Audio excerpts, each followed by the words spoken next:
السلام عليكم ورحمة الله تعالى وبركاته. كي دايرين؟ كلشي مزيان؟ كنتمنى تكونوا بصحة جيدة ان شاء الله وبألف خير. بالنسبة اليوم غنشارك معكم واحد الوصفة اللي كان كيطيبها لينا الوالد ديالي، الله يطول في عمره ويخلي لكم والديكم. هي الوصفة ديال الطون. كيفاش غنطيبوا الطون بلا صوص الطوماط، بالصلصه مطيشه مع الزيتون مع الحامض مصير مع الربيع، داكشي كيجي مشرمل، كيجي زوين وغادي يعجبكم ان شاء الله. ندوز معكم المقادير وطريقه التحضير. بالنسبه للمقادير غادي نحتاجو هنايا هاد جوج طريفات ديال الهبره ديال الطون. حنا عندنا هنايا هذا انا خديته مكونجلي، راه متواجد في جميع المحلات التجاريه هنا في ميريكان. وبالنسبه للمغرب خلاص راه موجود، راكم عارفين عند الحواته وكل شيء. غادي ناخذ هنا واحد جوج ورقات سيدنا موسى، شويه ديال الملحه، ربيع ديال الحامضه. غنحط هادشي كله في واحد لاكاسرول وغادي نخليه يتطلق شويه ونرجع معكم.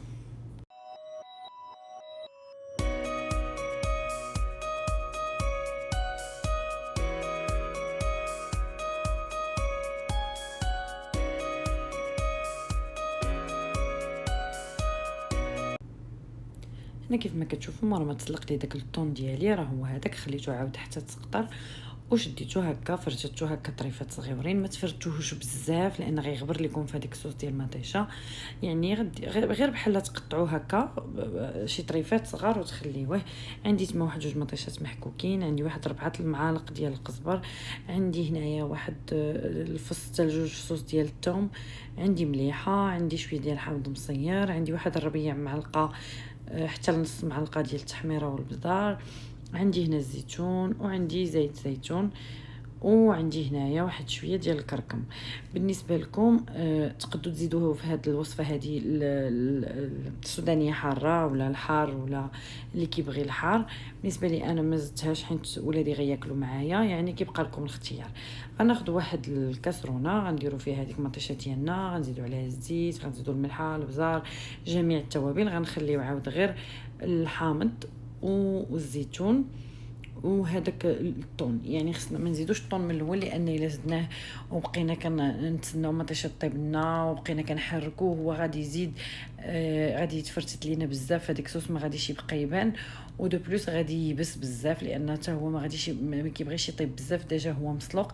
يعني ما غاديش نزيدوه حتى طيب لينا هاد لاصوص اللي غنزيدو عليها، خصها حتى تكون طابت مره عاد نزيدو فيها الطون. نخليكم ونرجع معاكم.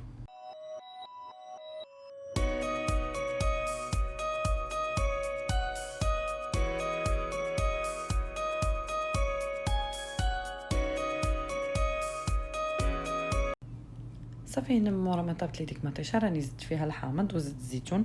غنخليه يطلق واحد شويه باش داك الزيتون حتى هو يطرخى، ونعاود نزيد الطون ديالي. كيف ما كتشوفوا جبت هذاك الطون اللي راني قطعته طريفات صغار. ملي غنزيدو هنا ما غنحاولوا غادي نحركو غير الجهد، يعني ما نبقاوش عاود كنخلطوا بزاف لان هذاك الطون غادي يمشي لنا وكله غادي يتفرتت. صافي من بعد غادي ناخذو، غادي نديرو في شي زلافه ولا في شي حاجه وغادي نخليوه يبرد، لان هذا الطون هذا كيبغي يتكال بارد تماما. يعني نقدروا نديرو حتى في الثلاجه حتى كيبرد لنا، ونقدروا نزيدو فوقو شويه زيت العود، نقدروا نزيدو عليه كما قلت لكم الحار السودانيه ولا نتوما كيف ما كتفضلوه، ولكن الاهم ان يكون بارد. انا هنايا كيف ما كتشوفوا رافقته غير مع شويه ديال الرز عادي بيض، سلقته غير بمليحه وشويه ديال الزبده صافي، وكنرافقوا معاه كيجي زوين كيجي بنين، كيمشي لنا مع داك الرز عادي. يعني الرز ما درت فيه حتى شي حاجه، كيف ما كتعرفوا الرز مسلوق.